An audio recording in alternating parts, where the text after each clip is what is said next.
Hello, and welcome to my first look at Kublai Khan for Civilization 6, who is an alternate leader for both China and Mongolia.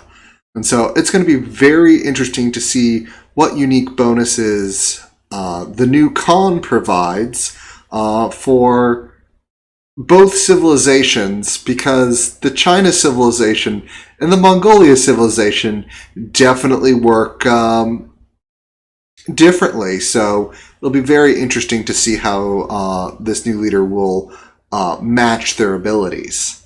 So without further ado, let's start taking a look. Kublai Khan leads China, and Kublai Khan leads Mongolia in Sid Meier's Civilization 6. As the grandson of Genghis, Kublai Khan was born to conquer. His empire ultimately stretched from the Korean peninsula to the edges of modern-day Baghdad. Kublai Khan's unique ability is called Gerege and provides an extra economic policy slot to any government. What?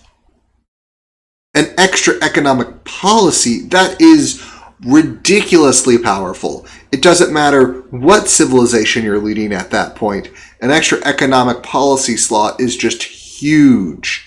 I mean, it's not the Greece's extra wildcard slot, but an economic policy slot is always going to be useful, and is definitely early on the most useful type of card. So, yes, wow. It also grants a random Eureka and inspiration when establishing a trading post in another Civ city for the first time. Okay, so the first time you get a trading post, you're going to want to trade with a bunch of different cities because you can get one per city. Which means you might be getting a little less gold per trade route, but the fact is you can just, each time you go to a new city, new trade route, you're going to be getting bonuses. That is going to be very powerful. As the leader of China, Kublai Khan's ability to provide additional Eurekas and inspirations superpowers innovation by complementing China's unique ability, which allows Eurekas and inspirations to provide more of the research cost towards technologies and civics. However, keep in mind that Gerege only activates when the trade route finishes. To keep your science and culture economy consistently booming, pair Kublai's ability with some strategic alliances, good Great Wall placement for extra culture, and the Trade Confederation policy to buff the science and culture generated by trade routes. As the leader of Mongolia, Kublai Khan capitalizes on Mongolia's ability to create trading posts whenever trade routes are established. Gerege provides Eurekas and inspirations as soon as a trade route is created.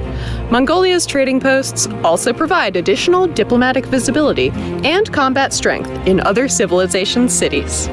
Use Kublai Khan's trade routes to fund a vast army, then unleash that golden horde on your trading partners to take full advantage of the combat strength buff granted by your ruthless diplomacy.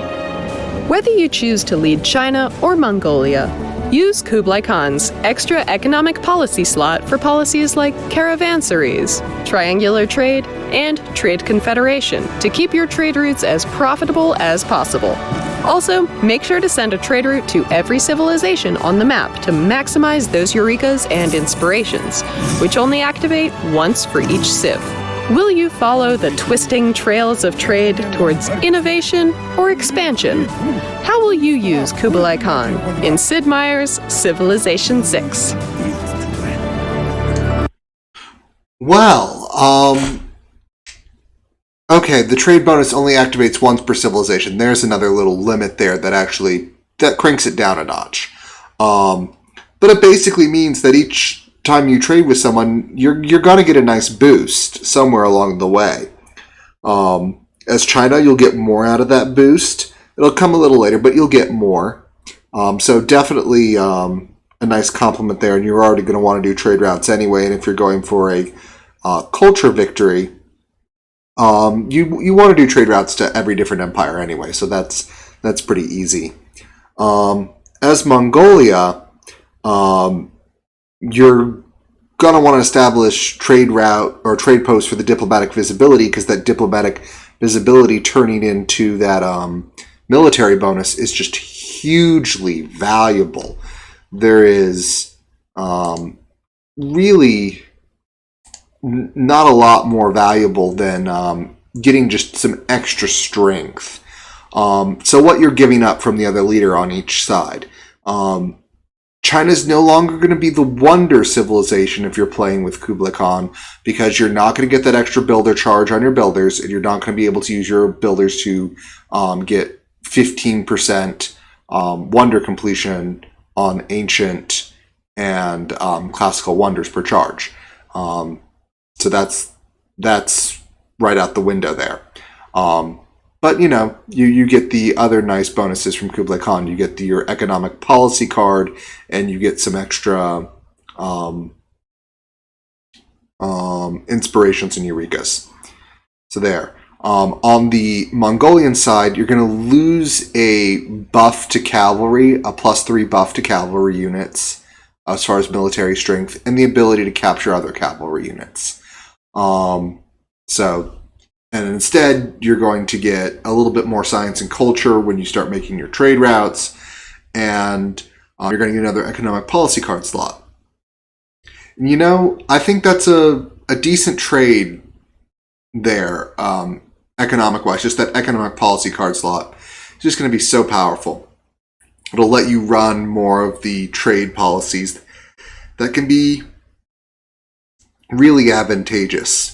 The other small thing I have to note when you're giving up with China, as opposed to the original leader, is you're no longer going to be able to build canals at masonry. You're going to have to wait all the way up to wherever they put them in otherwise.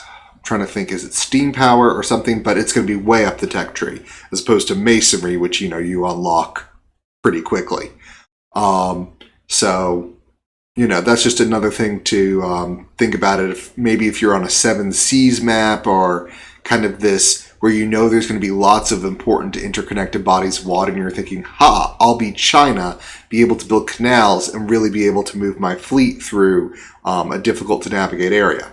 That doesn't work with Kublai Khan, because that ability is a leader ability, and Kublai Khan doesn't have it. But other than that, I'm actually pretty excited to play with Kublai Khan. I think he brings a more balanced approach to whatever empire he's a part of, just because he brings an economic policy card. That's his main advantage, and that could be really flexible. So I'm excited to try to get to play him and just see if he changes things around a lot. But other than that, I want to thank you all very much for joining me, and be seeing you.